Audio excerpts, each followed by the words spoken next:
డబ్బు ఏదైతే ఇస్కరియోతు దగ్గర ఉందో తన శాంతి సమాధానం అంతా వెళ్ళిపోయింది.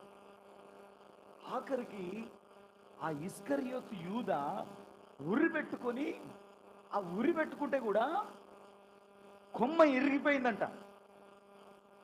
ఒక ఎత్తైన చెట్టు మీదకి పోయి ఉరి పెట్టుకున్నాడు. ఆ శాంతి సమాధానం లేక, చూడండి, అన్యాయం అక్రమాలు చేసిన వాళ్ళకి శాంతి సమాధానం ఉండదు. వాడు పోయి ఎత్తైన చెట్టు దగ్గర పోయి ఉరి పెట్టుకుంటే ఆ కొమ్మ ఇరిగి కింద పడ్డాడు. కింద పడితే ఏం జరిగిందో తెలుసా? పొట్ట పగిలి పేగులన్నీ బయటపడ్డాయి. ఆ డబ్బు, ఆ 30 వెండి నాణాలతో ఒక కుమ్మరి వాని పొలాన్ని కొన్నారు. ఎందుకు? వీణ్ణే తీసుకుపోయి బొందబెట్టడానికి. రెండు చూడు వలలు చెప్దాం.